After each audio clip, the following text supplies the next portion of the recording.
Hola a todos, buenas tardes, bienvenidos sean a este espacio que se denomina Cuarentena Legal, el cual es creado para todos ustedes con la intención de acercar el derecho a la sociedad en general. El día de hoy estamos arribando a la sesión número 79 con un distinguidísimo jurista mexicano que ha llevado el nombre de México a otras latitudes a raíz de su experiencia profesional. Previo a presentárselos y darle el uso de la palabra, pues les saluda la maestra Norabel Orozco Gómez, presidenta de esta asociación, y les agradezco a quienes comienzan a incorporarse. Les pido de favor y de manera anticipada que nos apoyen con la difusión de esta sesión, porque será sumamente interesante, ya que hablaremos de temas relevantes, como su nombre lo indica, al México de hoy. Estaremos platicando un poco de la Corte Penal Internacional, de la asistencia consular en materia penal y del tan multicitado últimamente el tratado TEMEC o el tratado entre México, Estados Unidos y Canadá. Para esto nos encontramos con el honor de tener en esta sesión al doctor Víctor Emilio Corso Aceves, a quien saludo en la distancia y le agradezco de nueva cuenta su presencia. Pero a darle el uso de la voz, me permitiré platicarles un poquito, y es un poquito, de su experiencia en los temas que viene a platicarnos. Comenzaré diciéndoles que el doctor Víctor es licenciado en Derecho por la Universidad Marista,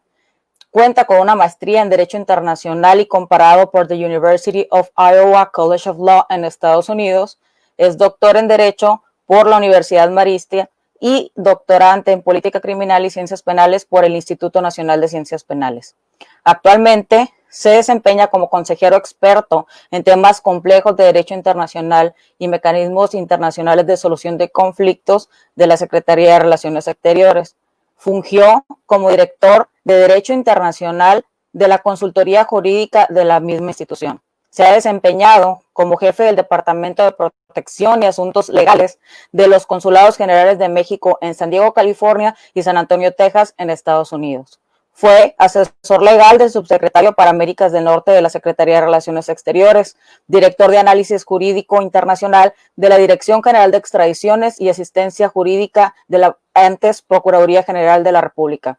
Fungió también como subdirector de Cooperación Internacional de la Dirección General de Cooperación Internacional. Es muy importante que pongamos atención a que el doctor fungió también como asistente judicial de la vicepresidenta de la Corte Penal Internacional, la jueza Elizabeth Odio Benito, en la presidencia y división de primera instancia en la propia Corte Penal Internacional, donde también fungió como asistente judicial del juez Slate en salas, división de cuestiones preliminares de dicha institución. Fue también asistente legal en la sección de asesoría jurídica de la Oficina del Fiscal de la Fiscalía de dicha Corte Penal Internacional. Fue un asistente legal del delegado de Estados Unidos para la Comisión Especial de la Conferencia de la Haya en Derecho Internacional y Privado. De igual manera, colaboró en el grupo de prácticas internacionales de la firma de abogados Arnold Golden Gregory en Atlanta, Georgia, en Estados Unidos, y ha sido miembro de la delegación mexicana en importantes negociaciones internacionales. No quiero hablarles al respecto porque me gustaría que el maestro nos dijera nada más un poquito en qué se ha involucrado en estos temas, y les comento también que él cuenta con experiencia en la docencia en diferentes casas educativas de renombre del país. Como les comentaba, esto es solamente un poco del extracto curricular de este distinguido jurista mexicano, el doctor Víctor Emilio Corso Aceves, a quien de nueva cuenta le agradezco encontrarse con nosotros, y sin más le dejo el pleno uso de la palabra para que nos ilustre. Doctor, bienvenido y muchísimas gracias. Al contrario, muchísimas gracias por la invitación y por esa presentación que me da. Es un placer estar con todo su auditorio. Agradezco nuevamente a la Fundación Cajo por la invitación. Y bueno, el día de hoy vamos a estar platicando de algunos temas que van a ser relevantes para el Estado mexicano y que se van a entrelazar. Básicamente vamos a hablar de la Corte Penal Internacional,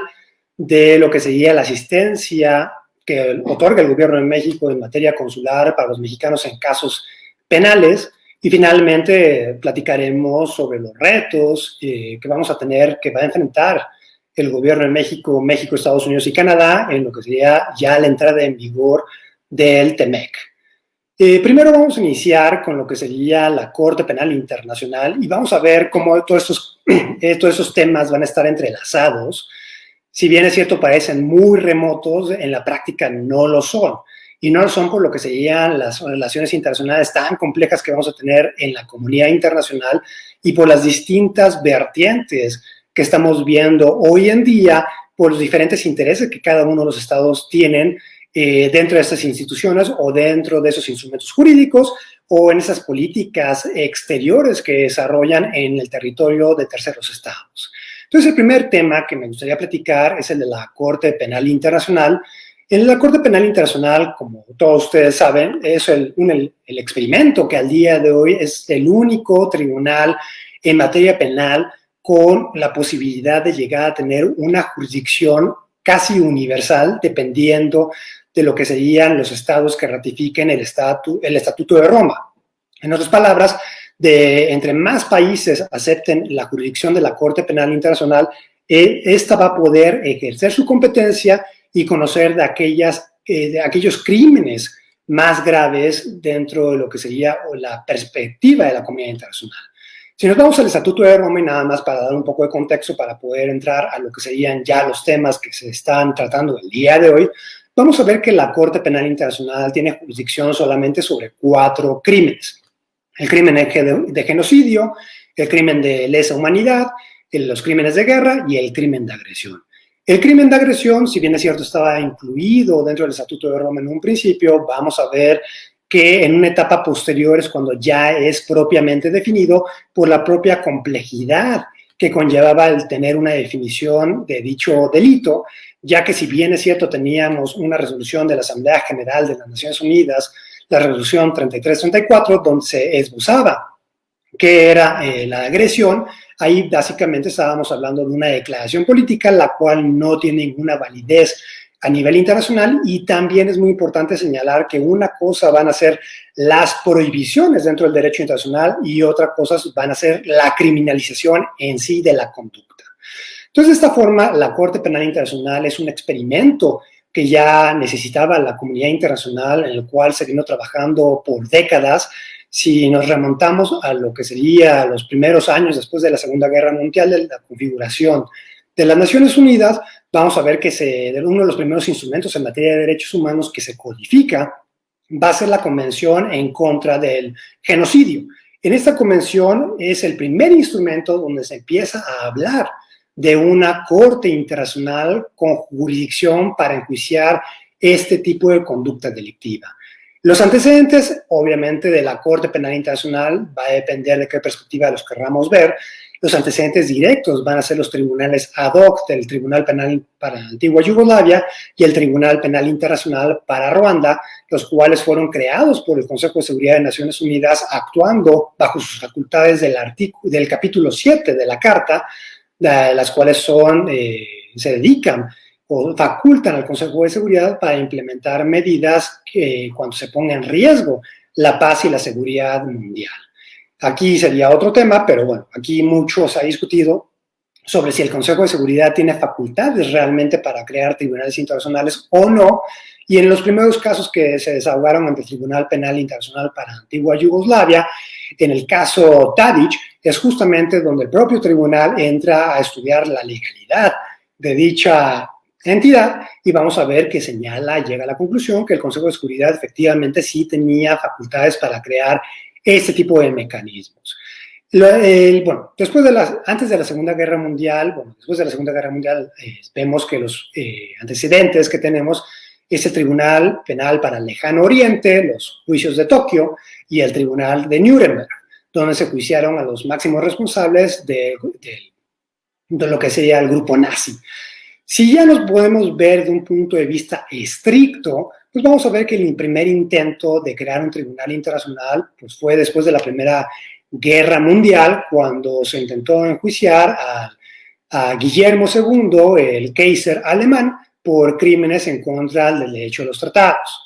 Aquí también se ha discutido mucho sobre la existencia de otro tipo de tribunales internacionales. Y aquí es muy importante reconocer que siempre ha existido o han coexistido en la comunidad internacional tribunales internacionales, especialmente por las coaliciones militares que la mayoría de los estados han emprendido, especialmente hace ya varios siglos, donde después de ellos ya ganar la guerra, el conflicto, pues generaban esta especie de tribunal conjunto con todas las potencias que ganaron para enjuiciar a los perdedores. Pero el ejercicio moderno que tenemos al día de hoy, bueno, no tiene ninguna referencia o antecedente real, que sería la Corte Penal Internacional, ya que la mayoría de los tribunales penales internacionales anteriores, Nuremberg, Tokio, Yugoslavia y Ruanda,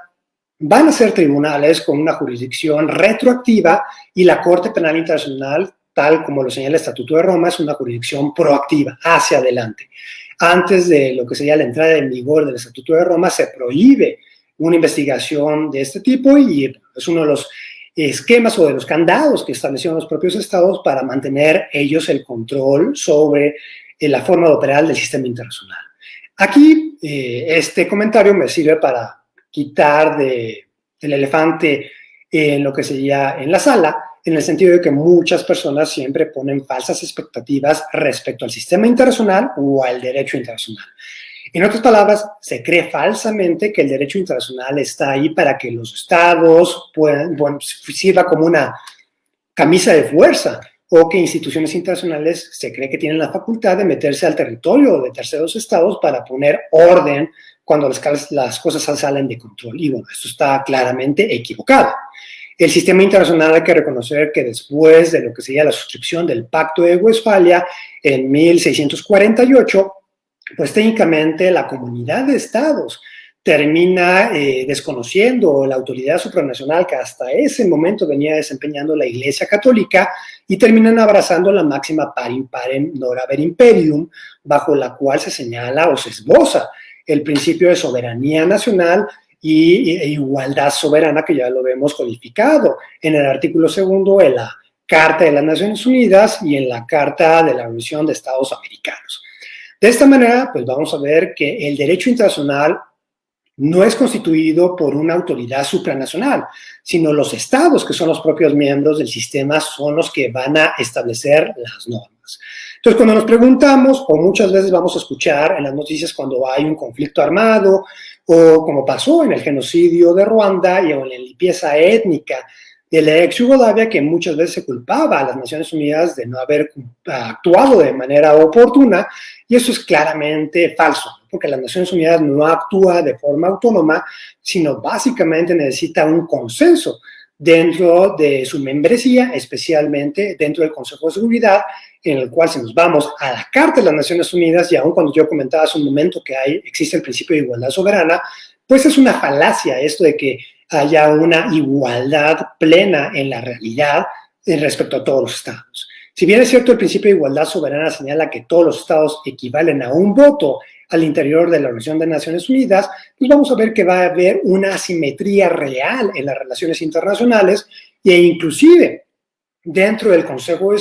dentro de las Naciones Unidas hay una desigualdad, ya que vamos a tener diferentes categorías al interior de dicha organización respecto a los estados que participan en la misma. Una primera categoría donde vemos que se reconoce el monopolio o lo que serían facultades, atribuciones mayores en lo que serían cuestiones de paz y seguridad mundial, pues vamos a tener los 5 miembros permanentes del Consejo de Seguridad, que son Estados Unidos, China, Rusia, Francia y Reino Unido.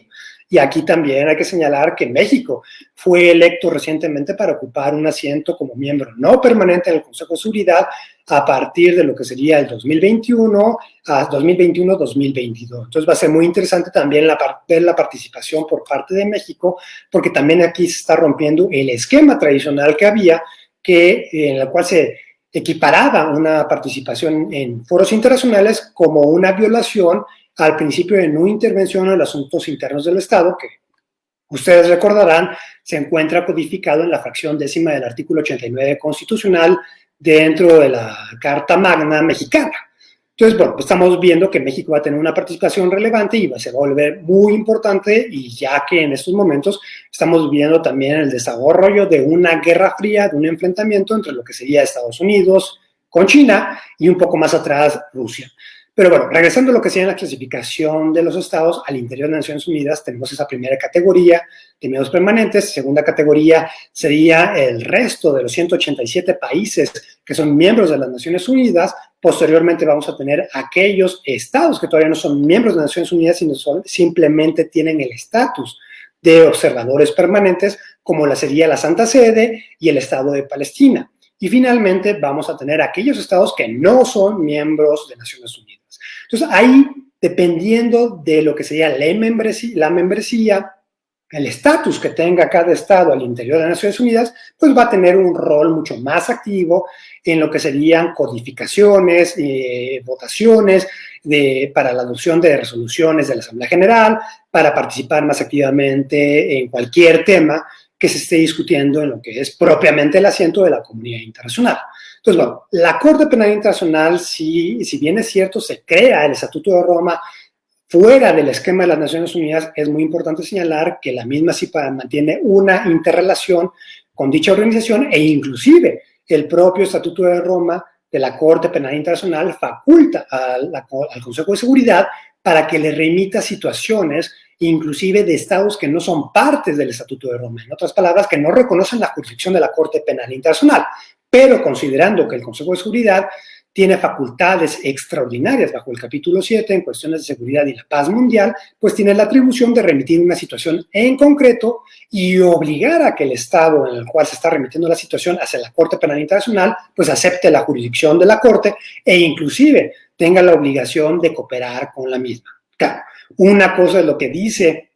el papel y otra cosa van a ser los obstáculos operativos que estamos viendo al día a día y también la forma efectuosa en la cual el Consejo de Seguridad remite las situaciones a la Corte Penal Internacional y que afectan muchas veces las investigaciones que realiza la Corte ya en el terreno. Algunos casos en los cuales el Consejo de Seguridad ha remitido situaciones a la Corte Penal Internacional sería el caso de Libia, en la cual ahorita están enjuiciando a los hijos de Omar Gaddafi, o el caso de Sudán, donde la Corte Penal Internacional fue la primera vez que giraba una orden de aprehensión en contra de un presidente que en ese momento estaba en funciones, que era Omar al-Bashir, el presidente de Sudán.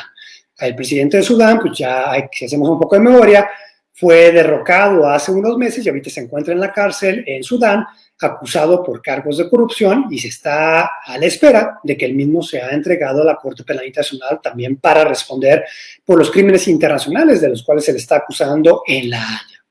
De esta manera, aquí también unas complejidades que estamos viendo, y es justamente lo que comentaba al principio, es la dualidad que existe respecto al régimen del Estatuto de Roma, en el cual yo les comentaba que solamente reconocen ciertos estados la jurisdicción de la Corte Penal Internacional. México reconoce la jurisdicción de la Corte Penal Internacional, pero existen aún muchos países dentro de la comunidad internacional, alrededor de 50, que todavía no reconocen la competencia de la misma. Eso significa que la Corte todavía no puede iniciar investigaciones por la probable comisión de crímenes por parte de estos entidades soberanas, las cuales todavía no reconocen la jurisdicción de la Corte. Entre los principales actores que no reconocen la jurisdicción de la Corte, pues vamos a tener a Rusia, vamos a tener a China y principalmente Estados Unidos, que inclusive ha llevado un poco más allá el no participar con la Corte Penal Internacional a un claro enfrentamiento, el cual ha ido escalando dependiendo de la administración que tengamos en turno en Estados Unidos. Pero haciendo un poco de memoria, hay que recordar que Bill Clinton firmó el Estatuto de Roma, posteriormente la administración de George Bush hijo, Estados Unidos retira la firma del Estatuto de Roma por parte de Estados Unidos en un movimiento inédito, porque no existe la figura de retirar la firma de un instrumento internacional ya suscrito. Aquí, bueno, la respuesta de por qué la retira es porque de conformidad con la Convención de Viena sobre el Derecho de los Tratados, ya existe una obligación simplemente con la suscripción de un tratado. Aun cuando yo todavía no lo ratifique a nivel interno por parte de mi Congreso, aun cuando ya no sea plenamente parte, desde el momento que yo ya lo firmo, ya estoy generando obligaciones de derecho internacional, en específico la obligación de no frustrar el objeto y fin del tratado. Entonces aquí veíamos que como parte de la política exterior estadounidense, pues de inmediato ellos retiraron la firma del Estatuto de Roma, pues porque Estados Unidos es uno de los estados que están más activos de forma extraterritorial dentro de la comunidad internacional, y también hay que recordar cómo ellos tienen esta política de un enfrentamiento bélico con aquellas potencias o aquellos estados que se pongan en contra de ellos, e inclusive tenemos el programa Asesinatos Selectivos, donde ellos, en una interpretación del artículo 51 de la Carta de las Naciones Unidas, donde se codifica el principio de la legítima defensa, después de lo que se fueran los ataques terroristas a las Torres Gemelas de Nueva York, hemos visto que la comunidad internacional ha interpretado de forma novedosa el artículo 51, señalando que un Estado puede ejercer su legítima defensa en contra de grupos terroristas. Eso significa que aun cuando yo bombardee el territorio de un tercer Estado, no significa que yo le estoy declarando la guerra a ese Estado o que lo estoy agrediendo, sino que yo puedo argumentar que estoy bombardeando un grupo específico, un grupo terrorista, en aquellas circunstancias donde el Estado que está siendo afectado, pues literalmente ellos no puedan o no quieran combatir a estos grupos armados, que es justamente el esquema que se dio en Afganistán después de los ataques terroristas a las Torres Gemelas de Nueva York, donde veíamos que el grupo talibán era quien tenía el control del gobierno de Afganistán, y el grupo talibán en ese momento estaba apoyando abiertamente y muy fuerte a lo que sería al grupo terrorista de Al-Qaeda, quien asumió la autoría de esos ataques en contra de Estados Unidos. De ahí que Estados Unidos de inmediato realizara esta defensa y atacara un punto de vista armamentista el territorio de Afganistán, y vemos que Estados Unidos en eso derivó la ocupación de Afganistán durante los últimos 20 años, que ha sido el conflicto armado más extenso en toda la historia de Estados Unidos. Y recientemente, el 29 de febrero de este año, el gobierno de Estados Unidos firmó un armisticio, que es un tratado de paz, con el grupo talibán. Aquí se vuelve muy interesante porque a partir de ese momento, o casi en paralelo, es cuando la Corte Penal Internacional, la cual sí tiene competencia para analizar cualquier crimen que se haya cometido en el territorio afgano, ya que después de que Estados Unidos coadyuvó a que se formara un gobierno de coalición en Afganistán, después de que Estados Unidos ya derrotó al grupo talibán, pues vemos que una de las primeras acciones que hizo ese nuevo gobierno de coalición en Afganistán fue aceptar la jurisdicción de la Corte Penal Internacional. Entonces, de aquí, y con la ocupación de Estados Unidos 20 años después, entonces la Corte, y ustedes recordarán las divulgaciones que hubieron por parte de Wikileaks, especialmente de Julian Assange, que de ahí deriva toda la persecución en su contra por considerarse que divulgó información clasificada estadounidense, y esto también deriva en otros temas de derecho internacional, como el otorgamiento de asilo diplomático en la Embajada de Ecuador en Reino Unido, y que luego en el cambio de gobierno,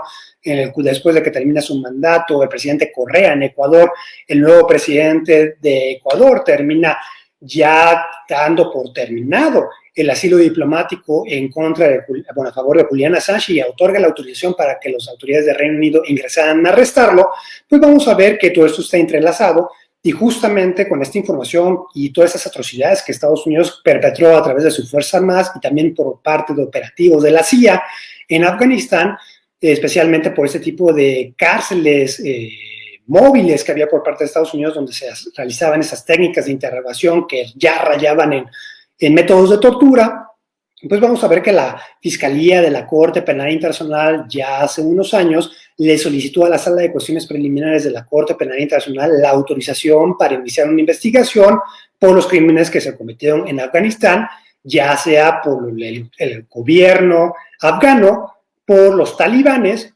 y por el gobierno estadounidense a través de sus Fuerzas Armadas que siguen hasta este momento en Afganistán. Vemos que en un principio la Sala de Cuestiones Preliminares número 2 le negó la autorización a la Fiscalía de la Corte Penal Internacional. La Fiscalía apela la decisión de la Sala de Cuestiones Preliminares ante la Sala de Apelación, y recientemente la Sala de Apelación, casi en paralelo cuando se estaba anunciando la suscripción del armisticio con el grupo talibán, pues declara que sí le autorizaba a la Fiscalía a iniciar una investigación en contra de todos entes que acabo de mencionar por la situación de Afganistán. Entonces ahí Estados Unidos cambia la posición, se vuelve un poco más agresivo. Hay que señalar que se rompe la cooperación que empezó a haber con la administración Obama, ya que durante la administración Obama inclusive se llegó a a pensar en la posibilidad de crear una unidad especializada de persecución de fugitivos, en la cual el gobierno de Estados Unidos estuviera a cargo, ya que, siendo un poco realistas, en ese momento el fiscal de la Corte Penal Internacional, que era el argentino Luis Moreno Ocampo, él señalaba que el único estado con la capacidad para realizar este tipo de persecuciones y de inteligencia para ubicar a estos fugitivos, pues era el gobierno de Estados Unidos. Entonces se estaba esbozando crear esta unidad, lo cual rompería, y estaba rompiendo en esos momentos porque Estados Unidos también participó en este tipo de cooperación con la Corte Penal Internacional al referir la situación de Sudán y la situación de Libia. En otras palabras, no utilizó el derecho del veto, en el cual puede emplear en el Consejo de Seguridad, sino que la administración Obama permitió que el Consejo de Seguridad cooperara con la Corte Penal Internacional, lo cual rompe con lo que sería lo hecho en la administración Bush, porque inclusive en la administración Bush se llegó a aprobar una pieza legislativa estadounidense que se llamaba American Services Protection Act, en la cual inclusive se facultaba al gobierno de Estados Unidos a realizar una invasión a Países Bajos para poder rescatar a aquellos personal militar estadounidenses que fuera capturado por la Corte Penal Internacional. Aquí hay que también disipar uno de los mitos que hay frente a la Corte Penal Internacional. Todo el mundo cree que es, a lo mejor, y bueno, es justamente el argumento que Estados Unidos está usando ahorita, que es una corte que están empleando para golpear políticamente al gobierno estadounidense, y esto por parte de sus opositores, ¿no? Eso es una respuesta o una crítica falsa. La Corte Penal Internacional está integrada, la mayoría de su personal, por todos los miembros que son del Estatuto de Roma, y Estados Unidos ha tenido un rol muy importante. Entonces vamos a ver que en la administración actual, la administración Trump, nuevamente se empezó a ver este enfrentamiento con la Corte Penal Internacional, e inclusive esto fue alimentado porque el presidente Trump tenía como consejero en temas de seguridad nacional a John Bolton, que era justamente el mismo asesor que tenía George Bush hijo. Entonces, él siguió esta retórica de enfrentamiento con la Corte Penal Internacional, y después de que la Corte autorizó la investigación en Afganistán, se llegó a autorizar, y el gobierno estadounidense anunció a través de su secretario de Estado, Mike Pompeo, la posible imposición de sanciones coercitivas unilaterales en contra del personal de la Corte Penal Internacional. En otras palabras, se van a poder imponer sanciones similares a las que se imponen a grupos terroristas, en el sentido de congelarles sus cuentas bancarias, todos los bienes que tengan en Estados Unidos o en aquellos países con los cuales decidan cooperar con Estados Unidos, al personal de la Corte Penal Internacional. Entonces aquí vemos que hay una bandera roja alertando esta situación, este enfrentamiento, y eso lo vamos a vincular porque también se va a volver muy importante, porque en estos momentos estamos teniendo la elección de del nuevo fiscal de la Corte Penal Internacional. Está terminando su mandato la actual fiscal Fatou Bensouda, y se está en el proceso de selección para determinar quién es el nuevo fiscal, y de igual forma para elegir nuevos jueces a los asientos de la Corte Penal Internacional. Y aquí se vuelve relevante porque el gobierno de México tiene un candidato, que sería la segunda vez que proponemos un candidato para ocupar un asiento como juez de la Corte Penal Internacional. Anteriormente habíamos propuesto al actual ministro de la Suprema Corte de Justicia de la Nación,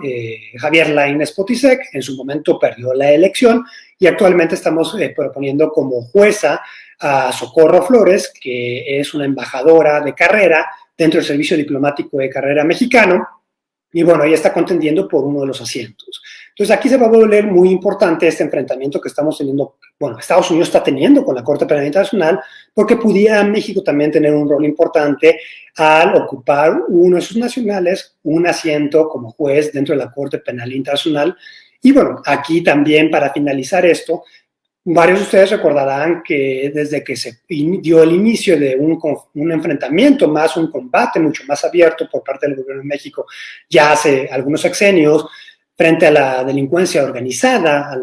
narcotráfico que opera en México, pues vamos a ver que el número de asesinatos al interior del Estado mexicano pues ha ido en aumento a lo largo de los años. Entonces, de esta manera vemos que ha sido una inquietud constante en varias organizaciones no gubernamentales el referir la situación de México a la Corte Penal Internacional para que inicien una investigación por la probable comisión de crímenes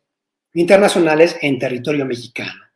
Aquí es muy importante destacar lo que sería cómo opera la Corte Penal Internacional. La Corte Penal Internacional, a diferencia de los tribunales penales internacionales para la antigua Yugoslavia y para Ruanda, no va a aplicar una jurisdicción o una competencia supletoria, sino aquí la Corte Penal Internacional va a fungir y va a trabajar bajo el principio de complementariedad. Eso significa que no se está peleando por los casos, no va a llegar a decir, yo voy a investigar esa situación y desplazo a las autoridades nacionales, sino todo lo contrario. Lo que busca hacer el andemaje del Estatuto de Roma, la Corte Penal Internacional, es generar que las propias autoridades nacionales investiguen esos crímenes o probables crímenes internacionales que están cometiendo en su territorio. En otras palabras, la Corte Penal Internacional es lo que viene a apretar las tuercas de la comunidad internacional en lo que sería la persecución de crímenes internacionales. Hay que recordar de que antes de que existiera la Corte Penal Internacional, de que ya iniciara sus labores, los estados, al darse cuenta que la mayoría de los autores materiales de los crímenes internacionales es gente trabajando en los gobiernos de los estados, en otras palabras, si seguimos la forma en la cual se cometen los ilícitos, pues vamos a ver que para cometer crímenes equiparables a atrocidades masivas, es necesario tener una estructura organizada de poder, y el único que puede tener una estructura organizada de poder, pues va a ser propiamente el Estado, o aquellos grupos armados, insurgentes, beligerantes. Ahorita en algunos estados, algunos grupos de delincuencia organizada que tienen el control efectivo sobre ciertas partes del territorio, pues vamos a ver que estos son los únicos con la capacidad de generar estas atrocidades masivas en todo el territorio de un estado, o si no es en el todo, en una gran parte. Entonces, de esta forma, al reconocer esta realidad, pues vamos a ver que algunos estados, al darse cuenta que el propio estado jamás va a caer en una autocrítica, la cual diga, sí, soy el culpable de haber cometido estas atrocidades, me voy a autoenjuiciar, pues muchas veces se realizan acciones para básicamente cubrir cualquier ilícito que se haya cometido. Justamente esto es uno de los temas que estaremos comentando un poco más adelante cuando esté hablando sobre la asistencia consular en materia penal, pero como uno de los ejemplos en los cuales los estados cubren este tipo de acciones, pues es similar a lo que aconteció hace unos años cuando un grupo de más de una docena de turistas mexicanos que estaban en Egipto, pues fueron víctimas de un ataque cuando los confundieron con un grupo de terroristas, y básicamente el convoy donde iban viajando, pues fue bombardeado por las Fuerzas Armadas egipcias. Entonces, ante la protesta del gobierno de México, de la cual señalaban que era necesario castigar a los culpables, los cuales cometieron este error, pues las autoridades egipcias básicamente respondieron emitiendo una ley de amnistía en la cual le otorgaban el perdón y blindaban a sus Fuerzas Armadas de cualquier persecución, justo en la temporalidad en la cual mataron a los turistas mexicanos. Entonces, casi siempre los estados van a actuar de esa manera, y bueno, de esta forma, pues vamos a ver que el caso de México, en la cual se pide varias organizaciones no gubernamentales periódicamente remiten informes a la Corte Penal Internacional, a la Fiscalía, para ser efectivo, para que ésta realice un análisis preliminar para que determine si inicia o no una investigación por el caso mexicano. Entonces, como les comentaba, como la Corte Penal Internacional actúa bajo el principio de complementariedad, siempre que los estados le demuestren que ellos están realizando una investigación real sobre los casos de los cuales se les acusa o de las atrocidades que posiblemente se han cometido en su territorio, pues la Corte Penal Internacional no va a intervenir y no va a entorpecer esa labor de lo que los estados estén realizando. Claro, obviamente aquí viene operando el principio ne bis in idem, donde la Corte sí hace un estudio para poder determinar si el enjuiciamiento que realizaron las autoridades nacionales es un enjuiciamiento real o simplemente es una farsa, porque en materia penal también vemos que los estados, para proteger a sus propios actores, muchas veces los terminan realizando un enjuiciamiento, los acusan de ciertos cargos, pero literalmente se terminan cayendo en el proceso todos los cargos y solamente se le enjuicia y se le mete a la cárcel por el crimen menos grave. Entonces, de esta forma, pues la Corte Penal Internacional, para evitar esto, pues justamente este rol el cual teniendo, y lo que le comentaba hace un momento, jugando con el principio de complementariedad, lo que se busca es desplazar el ejercicio de la jurisdicción universal, donde un tercer estado es el que, al darse cuenta que muchas veces los estados encubren ese tipo de atrocidades, busca realizar de forma extraterritorial esta investigación, este enjuiciamiento en contra de los responsables de estos crímenes, aun cuando hayan sido crímenes cometidos en contra de extranjeros por parte de extranjeros. Bueno, al día de hoy, como no todos los países son miembros de la Corte Penal Internacional, vamos a ver que se siguen cometiendo atrocidades masivas en otros estados. Y con muchas veces cuando existe la oposición o algún país que sea miembro permanente del Consejo de Seguridad, a lo mejor está apoyando al gobierno en turno o al grupo rebelde que está combatiendo a cierto gobierno en un tercer estado, como en el caso de Siria, pues vamos a ver que los esfuerzos para remitir la situación de Siria a la Corte Penal Internacional se van a ver obstaculizados por el uso del derecho del veto que tiene tanto China y Rusia, que ellos están apoyando al régimen sirio para evitar de que sea enjuiciado por este tipo de atrocidades masivas. Entonces, la comunidad internacional, para evitar estas, ¿cómo se llama?, amnistías de facto, o que queden esas atrocidades de forma impune, lo que está haciendo es crear comisiones investigadoras para que vayan recabando la evidencia, y en el momento de que alguien levante la mano en la comunidad internacional y diga, yo quiero ejercer la jurisdicción universal, o en aquel momento político en el cual sea adecuado y se pueda llevar la situación a la Corte Penal Internacional, o se vaya a crear un tribunal híbrido, pues se encuentra ahí la evidencia, no se haya roto la cadena del control de la evidencia, del resguardo de la evidencia, y se puede enjuiciar a ese tipo de personas. Hay que recordar que la justicia internacional para los crímenes internacionales son imprescriptibles. Eso significa que tarde o temprano las personas van a terminar siendo sancionadas, y basta ver cómo está operando al día de hoy las cámaras extraordinarias de Camboya, las cuales están enjuiciando a aquellos actores que formaron parte del régimen del Khmer Rouge, los cuales cometieron este genocidio durante la década de los 70 y está al día de hoy siendo esta persecución en su contra. Entonces, de esta forma, para hacer la transición de la Corte Penal Internacional a la asistencia que el gobierno de México presenta en materia consular para casos penales, pues vamos a ver que ya hace unos años se promulgó en el Diario Oficial de la Federación un fideicomiso especial para defender a cualquier funcionario mexicano que se haya acusado ante la Corte Penal Internacional. Aquí es muy importante también entender cómo opera el sistema internacional. Si bien el sistema internacional lo tenemos ahí como la última línea de defensa para evitar que haya impunidad de ese tipo de criminalidades, de ese tipo de crímenes, de atrocidades masivas, pues vamos a ver que el sistema internacional muchas veces también se puede emplear para pegarle a aquel grupo político que es opositor al mío, o para tratar de afectar a cierto individuo en específico. Aquí también hay que recordar también un escenario que hubo hace unos años, donde demandaron al expresidente mexicano Ernesto Zedillo ante cortes estadounidenses bajo lo que sería la Alien Tort Claims Act, que es una legislación estadounidense la cual le permite a Estados Unidos ejercer la jurisdicción universal en materia civil. Y aquí vamos a ver que por lo que pasó la matanza de Acteal, pues terminaba siendo demandado Ernesto Zedillo, pero más allá de que realmente obtener una justicia para las víctimas de ese incidente, lo que se buscaba hacer con ese tipo de proceso era pegarle al bolsillo del exfuncionario. Entonces vamos a ver que muchas veces los tribunales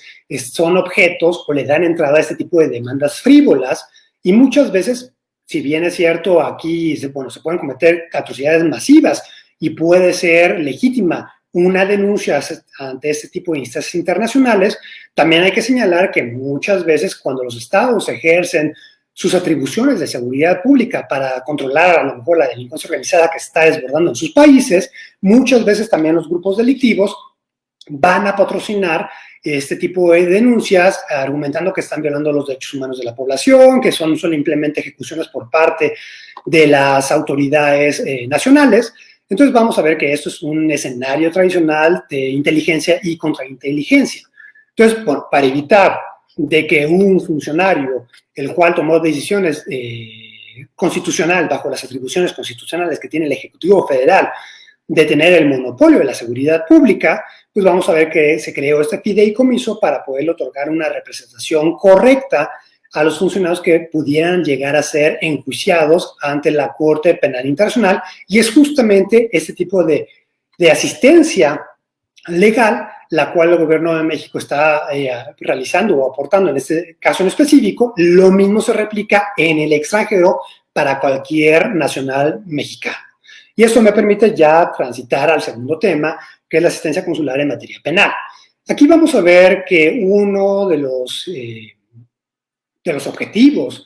de los puntos medulares de la política exterior mexicana es la protección de los mexicanos en el exterior. Vamos a ver que una de las obligaciones principales que tiene el Servicio Exterior Mexicano,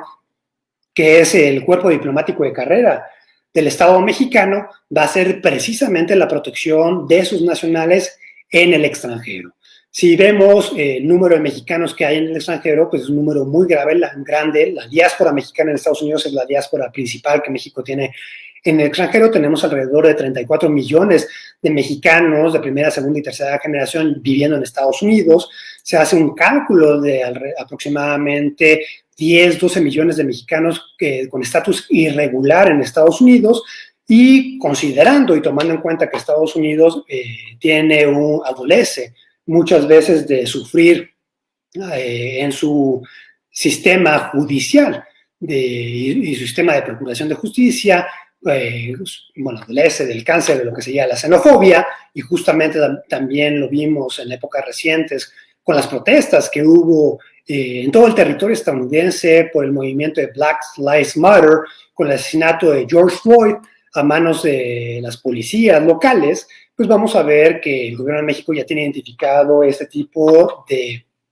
conductas xenófobas o políticas discriminatorias dentro del territorio estadounidense, y precisamente por eso se hace un despliegue en materia de asistencia consular, no solamente en materia penal, sino en todas las ramas jurídicas que uno se puede imaginar. Hay asistencia jurídica en materia administrativa, civil, familiar, penal, migratoria, en todos los rubros, especialmente también para que los nacionales mexicanos, uno de los problemas que hay y la razón por la cual se codificó la Convención de Viena sobre Relaciones Consulares, que es justamente el instrumento jurídico que le permite a los estados realizar este tipo de conductas y este tipo de actuaciones extraterritoriales e intervenir o hacer actuaciones en frente de las autoridades nacionales o pedirles información para proteger a sus nacionales, es precisamente por esta premisa en la cual se parte del escenario donde un nacional extranjero en un territorio ajeno al suyo, pues obviamente puede no hablar el idioma, puede no conocer los usos y costumbres, puede no conocer las leyes e inclusive puede cometer errores graves al creer que el sistema nacional de ese país se va a comportar de la misma forma que se comporta en su territorio. Entonces, esto lo vamos a ver al 100% que pasa con los nacionales mexicanos en el extranjero, especialmente en Estados Unidos, y lo veíamos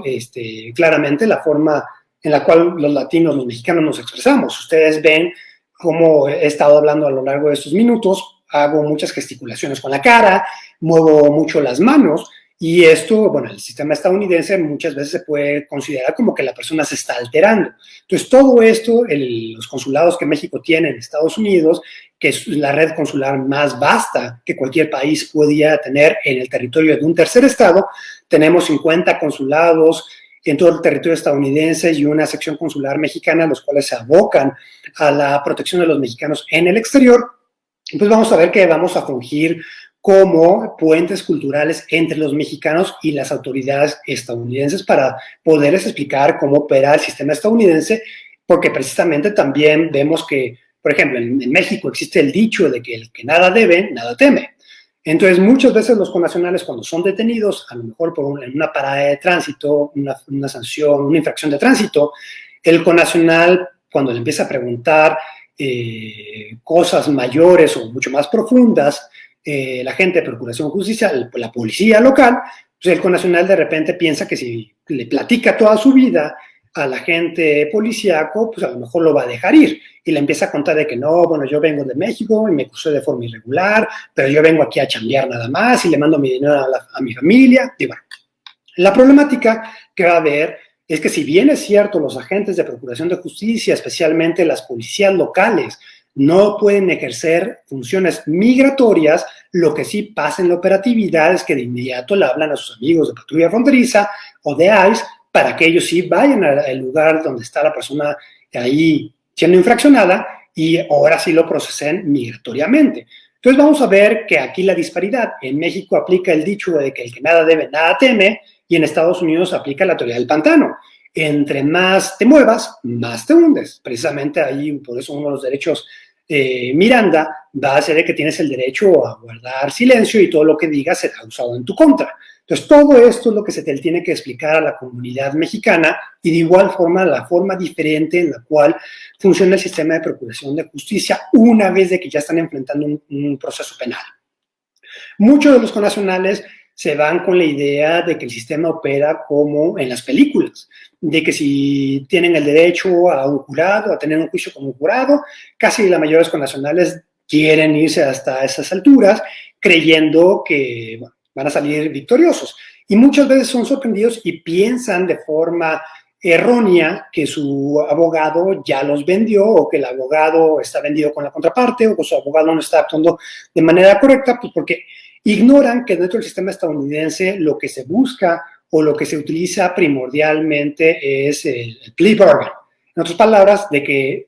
hay una negociación entre la fiscalía con la persona acusada en la cual se pueda llegar a un acuerdo donde la persona declare que es culpable y a lo mejor le van a reducir la sentencia, le van a quitar algunos cargos. Y bueno, esta negociación donde casi en todos los casos se va a dar, los connacionales lo van a interpretar de forma negativa, creyendo que su abogado lo que quiere es simplemente que se declaren culpable y que tan se acaba el caso. Bueno, precisamente esto es lo que hacen los abogados estadounidenses y es justamente la forma en la cual opera dicho sistema. Entonces, todo esto hay que explicarles y es justamente la razón por la cual el gobierno de México tiene este tipo de asesorías, no solamente cuando ya el connacional tiene el problema, tiene el enjuiciamiento, sino desde antes se hacen pláticas informativas de carácter comunitario donde se les informa a los connacionales sobre todos los derechos que tienen, cómo se deben comportar frente a las autoridades tanto de procuración de justicia como las autoridades migratorias. Hay que recordar que también en Estados Unidos el ingresar de forma irregular ya en una segunda o tercera ocasión después de una deportación ya es un delito. Esto muchas veces, como aquí en México ya se dejó de criminalizar la migración irregular desde hace ya varios años, esto también es muy difícil de que las personas lo comprendan y muchas veces y falsamente los migrantes van a creer que simplemente por el hecho de tener una justificante moral, de aspirar a tener una mejor vida, creen que con eso uno puede irse a vivir a donde uno quiera. Creen falsamente que los instrumentos de derechos humanos donde señala el derecho a poder salir del territorio cuando uno le plazca, pues eso significa también uno tiene el derecho de meterse al territorio de un tercer estado y a irse a trabajar cuando también uno quiera, y eso está equivocado, no hay un derecho humano a migrar. Entonces también eso se le explica y también se les explica que en Estados Unidos se criminaliza la migración irregular porque sí son reiterados los casos donde los connacionales regresan en varias ocasiones al territorio estadounidense y cada vez va aumentando la pena que le van imponiendo, a tal grado de que tuve casos de que inclusive fueron sentenciados a una década de estar en la cárcel simplemente por haber cruzado de forma irregular a Estados Unidos. Entonces, estas pláticas preventivas, el gobierno de México no lo realiza en aislamiento. Es importante reconocer que los 50 consulados están rebasados por lo que sería la magnitud de la población mexicana en Estados Unidos. Cada consulado va a tener un departamento de protección, el cual básicamente está conformado por alrededor de 5 o 6 personas. Entonces, imagínense 5 o 6 personas, multiplíquenlo por 50 y ahora pregúntense, ¿es posible que ese número pueda atender a los millones de mexicanos que se encuentran en Estados Unidos? La respuesta es no. Entonces, también, aparte de lo que sería los consulados, la red consular, el gobierno de México ha estrechado redes de protección y alianzas con organizaciones no gubernamentales en Estados Unidos que se dedican a la protección de los migrantes en dicho territorio. En otras palabras, se busca realizar una red de complementariedad para que entre todos se pueda atender a la comunidad. De igual forma, el gobierno de México, al igual que otros países como Reino Unido lo tiene, tenemos lo que se llama el CIAM, el Centro Informativo de Atención a Mexicanos en el Exterior, el cual es un call center donde pueden hablar las 24 horas del día, los 7 días de la semana, está abierto todo el tiempo, se está operando por gente capacitada que pueden dar información general y orientar a los mexicanos en caso de que necesiten una asesoría inmediata. Y es importante también señalar que hay líneas de emergencia en todos los consulados, las cuales se atienden las 24 horas del día. Pero bueno, solamente hay una línea de emergencia, entonces si alguien marca y lo están atendiendo, pues obviamente si hay una segunda persona que marca, pues no puede encontrar ocupada la línea, ¿no? Entonces también es una problemática que vamos a ver porque, claro, los recursos para proteger a los mexicanos en el exterior no son ilimitados, son limitados porque vamos a ver que la asistencia consular no es considerado como un derecho humano y porque es necesario hacer una valoración de cada caso para poder determinar a quién apoyar. No es lo mismo tener a una persona que en la cual, por ejemplo, me llegaron casos en el cual la persona argumenta que lo discriminaron en Estados Unidos por lo que sería, quiso hacer una reservación para comer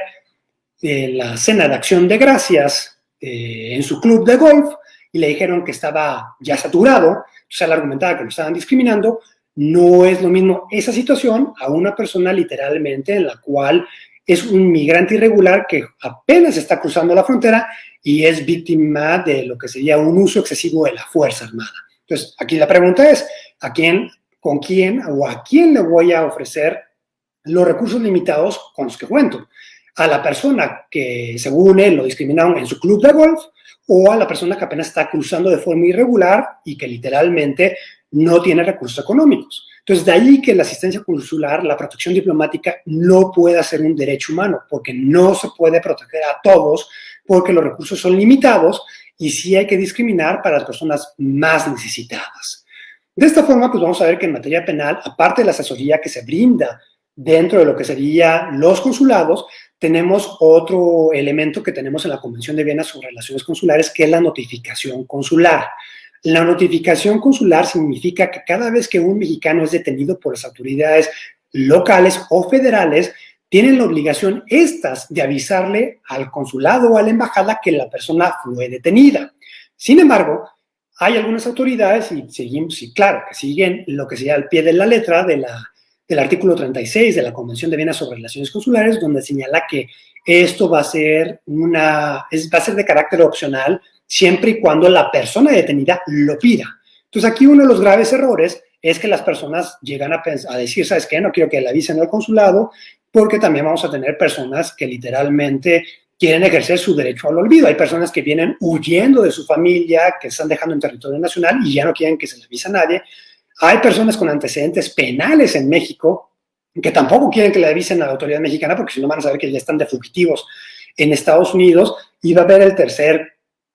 grupo que va a decir, no quiero que le avisen porque no sirve para nada, ¿no? Entonces, va a depender de la persona el cual se pueda demostrar si, se puede accionar esta notificación consular. Hay países en los cuales se han celebrado convenios bilaterales que se notifica consularmente en todas las situaciones, pero para el caso de México, con Estados Unidos, que es principalmente donde tenemos más mexicanos, pues vamos a ver que es de carácter volitivo, dependiendo si la persona lo pide.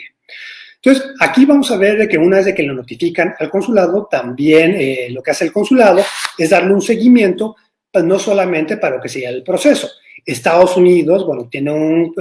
sistema penal en el cual, pues claramente funciona de manera correcta. Se les va a nombrar un abogado de oficio a cualquier persona que sea acusada o que esté enfrentando un proceso penal. Entonces, lo que hacen los consulados, el gobierno de México, simplemente es monitorear el caso y brindarle información al connacional, del escaso del connacional, a sus familiares en territorio nacional. Se hacen visitas a lo que serían los centros de reclusión, a las cárceles federales, locales, prisiones, detenciones, a todos, para poder determinar cuáles son las condiciones en las cuales se encuentran los mexicanos detenidos y de igual forma, bueno, para aquellos casos de que muchas veces la persona no esté de acuerdo con el abogado de oficio que le están otorgando, bueno, el gobierno de México le puede recomendar a algunos abogados con los cuales se trabaja de forma cercana y se tiene la confianza de que no van a estafar a las personas. También es un gran problema que vemos en Estados Unidos, de que muchas veces se aprovechan de las personas y tenemos de que hay algunos casos donde no se puede hacer nada, por ejemplo, los casos migratorios, donde una persona es detenida apenas cruzando Estados Unidos, pues ahí claramente no tiene ningún argumento para poder solicitar quedarse en dicho territorio, a menos de que solicite refugio, pero fuera de eso no hay ninguna justificante jurídica para poder él pedir quedarse legalmente en dicho país y tampoco se puede defender. Entonces, ahí cuando pide ver al juez migratorio o otra partiente, pues vamos a ver que muchos abogados aprovechan este tipo de situaciones y le dicen a las personas, yo te represento, pero el abogado ya sabe que no se puede hacer nada. Entonces, lo único que hacen es sacarle dinero a la persona, la cual termina tirando todo su dinero a la basura, porque si bien es cierto, el abogado va a hacer ciertas acciones legales, pues literalmente esas acciones no van a fructiferar, porque literalmente no hay nada. Entonces, para aquellos casos donde los mexicanos no quieren seguir con su abogado de oficio, se les puede recomendar otros abogados, pero claro, el gobierno de México no paga en la defensa de los nacionales, pues porque, como les decía, no hay recursos ilimitados y también el número de mexicanos que son detenidos en Estados Unidos es inmenso. Entonces puede haber, y esto también porque tenemos mexicanos no solamente con estatus irregular en Estados Unidos, tenemos que son mexicanos con residencia permanente o inclusive mexicanos con doble nacionalidad. Entonces, bueno, no es lo mismo cada una de estas vertientes y, bueno, el gobierno de México, como les decía, no tiene recursos limitados, sino simplemente le puede recomendar los abogados con los cuales se trabaja de forma cercana y se tiene ya un récord de algunos casos ganados y que esos abogados trabajan estrechamente con la comunidad mexicana. Si bien es cierto, les comentaba que no se apoya, la regla general es que no se apoya económicamente este tipo de defensas, sí existe un programa por parte del gobierno de México, que es el programa de asistencias legales externas, donde sí se puede apoyar con cierta parte de los honorarios a los mexicanos en ciertos casos, donde claramente veamos que conviene apoyar un caso por ser a lo mejor por tener la posibilidad de sentar un precedente positivo, siguiendo una estrategia de litigio estratégico para tratar de influenciar o generar un precedente favorable para los nacionales mexicanos, o en aquellos casos donde claramente hay un uso arbitrario de la justicia por parte de las autoridades estadounidenses, ahí sí el gobierno de México se involucra y sí puede dar una aportación económica mayor. En materia de pena de muerte, como les comentaba en un principio, como el gobierno de México ha identificado, y bueno, básicamente en Estados Unidos, después de la década de los 80, cuando un profesor de la Universidad de Iowa publicó estadísticas donde señalaba que era mucho más frecuente que le impusieran la pena de muerte a personas de origen afroamericano y a latinos que a personas anglosajonas en Estados Unidos, pues el gobierno de México empezó a implementar lo que sería el programa de la pena capital, MCLAP. Este programa de pena capital, lo que hace el gobierno de México cuando identifica o cuando hay un posible mexicano que vaya a ser, se le puede imponer la pena de muerte, no se le va a poner un abogado, sino se le va a poner consejeros a su abogado. Esos consejeros van a ser abogados expertos en pena de muerte, los cuales le van a ir asesorando al abogado de oficio qué argumentos emplear para tratar de evitar que se le imponga la pena de muerte al mexicano. Aquí es muy importante que este programa no se hace porque el gobierno de México esté tratando de demostrar que la persona es inocente, sino lo que se busca es que no se le imponga la pena de muerte, sino se conmute la sentencia por algún otro tipo de pena. Cadena perpetua o ciertos años de prisión. Entonces, aquí el gobierno de México lo que hace no es defender a personas culpables, sino defender el principio de que en México no se reconoce la pena de muerte. Entonces, si en la Constitución mexicana se establece esta protección y la protección en contra de penas inusitadas, precisamente el gobierno de México despliega esta protección no solamente en Estados Unidos, sino alrededor del mundo. Entonces, tenemos el programa de pena capital en Estados Unidos, ha sido muy efectivo y tenemos que al día de hoy un mexicano tiene 13 veces menos la posibilidad de que le impongan la pena de muerte que a cualquier ciudadano estadounidense. En otras palabras, pues tenemos una gran efectividad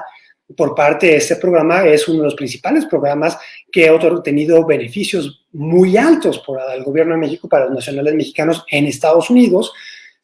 Aquí hay que señalar que los abogados que se contratan no son abogados certificados en Estados Unidos. Entonces, bueno, es literalmente gente que es capacitada en ese tipo de defensa.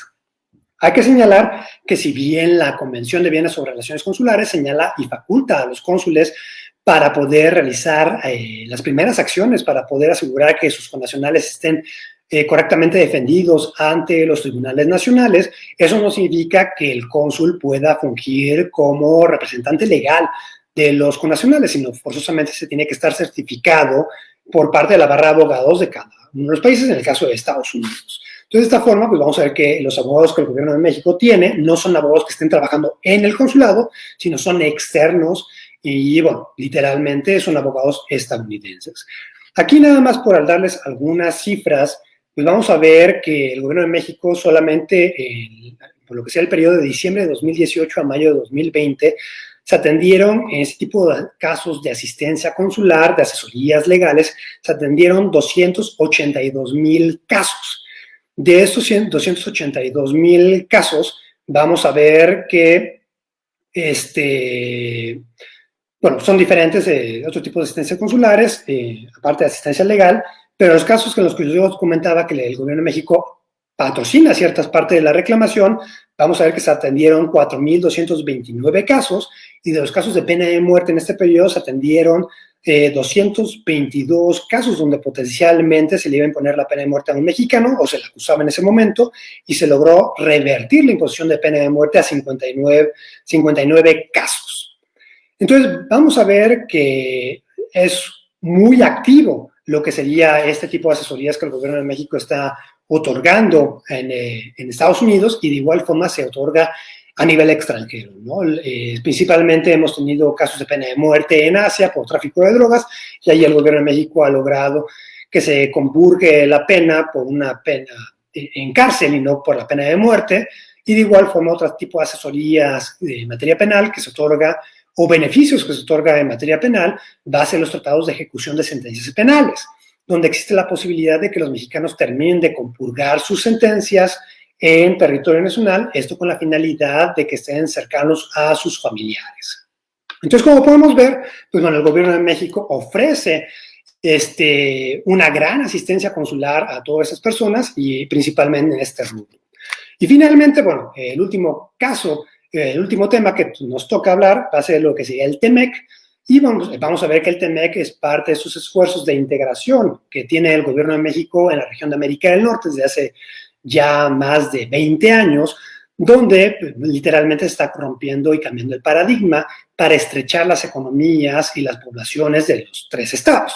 Pues la mayoría de los seguidores de la Fundación CAJO están en la frontera, en la región Cali-Baja, y vamos a ver que esta es una de las zonas más dinámicas entre México y Estados Unidos. Entonces, bueno, para aprovechar este dinamismo, básicamente esta integración que se vive en la frontera, donde diario tenemos que la frontera en sí entre México y Estados Unidos, para ustedes lo ven como meramente como una parada de tránsito en lo que sea la circularidad que están teniendo. Muchos estadounidenses viven en territorio mexicano, muchos mexicanos trabajan en Estados Unidos, esto para obtener lo mejor de los dos mundos, una renta barata en México, lo que sea un salario mayor en Estados Unidos. Pues bueno, vamos a ver que este tipo de cooperación, este tipo de integración es lo que se busca promover con lo que sería esos esfuerzos, esos acuerdos comerciales, ¿no? En el caso de México teníamos el Tratado de Libre Comercio para América del Norte, el NAFTA, desde hace ya más de 20 años, desde el 94, Y bueno, desde que llega la administración Trump, vemos que es un cambio de paradigma. Ellos creen que la administración Trump tenía una visión en la cual creían que seguía esta retórica de que todo el mundo estaba aprovechando de Estados Unidos, y de ahí de que ellos buscaran replantear y renegociar este tratado de libre comercio para evitar el déficit comercial que había en la balanza comercial entre México y Estados Unidos. Aquí lo que les comentaba en un principio de lo que sería la simetría entre los estados, no es lo mismo México que Estados Unidos. Y la relevancia y la importancia que tiene Estados Unidos para México es muy grande, y de igual forma México para Estados Unidos. Al tener este proceso de integración desde hace ya 20 años, pues vamos a ver que nuestras políticas públicas están alineadas, nuestra reglamentación de forma igual, lo que sería la transición a juicios orales no se realiza simplemente porque se haya realizado una autorreflexión en México y han dicho que era mejor este sistema, sino literalmente también fue influencia por parte del gobierno de Estados Unidos de implementar dicho sistema, y estamos teniendo una regulación, una homologación de regulaciones en los 3 países, pero principalmente entre Estados Unidos y México. Entonces, de esta forma, pues vamos a ver que con bueno, aquí también antes de seguir con el tema, vamos a ver que una de las críticas que siempre se le hace a México es que dicen que debemos de voltear hacia otros lados, ¿no? Abrir nuestros horizontes en materia comercial. Aquí es un grave error. Hay que siempre aprovechar las ventajas que tenemos, y tenemos una ventaja geográfica abismal respecto a la comunidad internacional, que es comerciar con Estados Unidos. Entonces, para darles algunas cifras, primero para que vean el tamaño de la economía de lo que sería Estados Unidos, México y Canadá. A Estados Unidos, por el tamaño más grande, que es la economía más grande a nivel mundial, Estados Unidos sería un 100.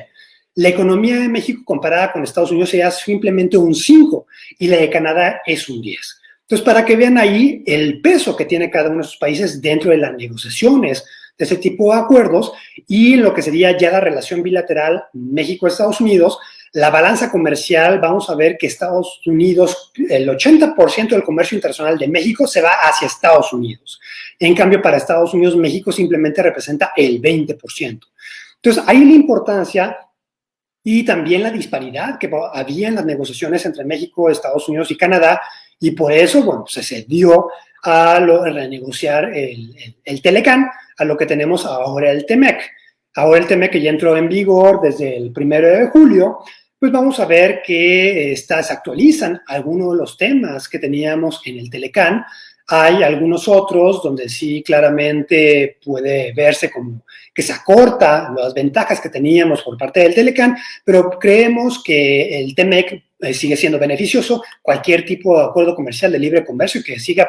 promoviendo la integración de América del Norte es ya un punto ganado. Entonces vamos a ver que lo que sería el TEMEC, lo que estamos viendo ahora, el cambio, es que lo que se va a promover es las reglas de origen. Las reglas de origen se fortalecieron, están mucho más estrictas, y lo que estamos viendo es que probablemente se van a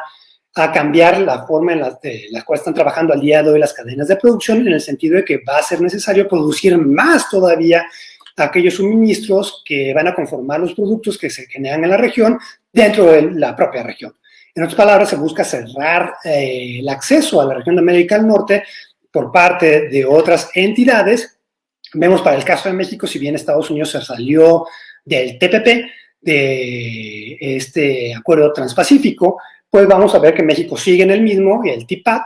Entonces México, bueno, sigue teniendo la apertura y va a tener la posibilidad de seguir comerciando con el mundo y tener lo mejor de los dos mundos. Entonces, de esta manera, bueno, si bien es cierto, el TEMEC tiene cláusulas un poco más restrictivas en lo que sería la solución de materias controversias, especialmente respecto a las disputas en materia de inversión extranjera, especialmente porque se está obligando a los inversionistas extranjeros a agotar los recursos locales antes de poder llegar a las instancias internacionales que señale el propio TEMEC. Pues vamos a ver que también se está implementando como algo novedoso el capítulo en materia laboral. Estamos viendo que también desde hace varios años Estados Unidos argumentaba que el gobierno de México tenía una ventaja comercial de las condiciones mucho más laxas en materia laboral, donde los salarios no eran tan altos como en dicho país. Eso significa que las empresas estadounidenses preferían trasladarse a México para producir principalmente en el sector automotriz que seguir construyendo en Estados Unidos. Ahora, bueno, la población estadounidense falsamente han creído que con lo que señalaba Donald Trump en su campaña presidencial, de que iba a tratar de regresar estos empleos hacia Estados Unidos, pues aquí cerrado. Este desplazamiento que hay de la fuerza laboral estadounidense no ha sido desplazada por lo que se llama México, sino literalmente por los robots. Aquí vemos ya una automatización en el sector automotriz muy fuerte, que es justamente lo que está desplazando a los trabajadores humanos. Pero bueno, el caso de México vemos como muy benéfico el enfrentamiento que Estados Unidos está teniendo recientemente, bueno, ya desde el año pasado con China, esta guerra fría que están desarrollando, porque gracias a la misma Estados Unidos impuso aranceles en contra de todos los productos chinos y eso catapultó a México a ser al día de hoy el principal socio comercial de Estados Unidos. Eso significa que hay una interdependencia muy fuerte entre ambos países, pero bueno, lo que comentaba el capítulo laboral, ahí vamos a ver lo novedoso y justamente es donde ha habido un poco más de ruido aquí en México por lo que se empezó a esbozar en la legislación implementadora en Estados Unidos que se aprobó ya hace alrededor de como 5 meses, donde se autorizaba o se creaba la figura del agregado laboral. Entonces aquí se creía y se tenía el miedo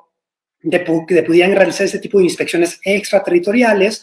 a las empresas mexicanas para poder determinar si estaban violando algunos de los derechos laborales codificados dentro del TEMEC en contra de los trabajadores mexicanos. Aquí vamos a ver también los dos mecanismos de solución de controversias, vamos a ver los paneles ordinarios, donde se puede llevar este tipo de disputas y vamos a ver los mecanismos de respuesta rápida, los cuales se van a diferenciar con los paneles ordinarios, que los mecanismos de respuesta rápida casi, bueno, literalmente son solamente para poder demandar a México. Esto, pues por lo que les comentaba hace un momento, de que las condiciones laborales son un poco desfavorables para el trabajador en México y sí pueden otorgar una ventaja competitiva frente al mercado laboral estadounidense y el canadiense. De esta forma,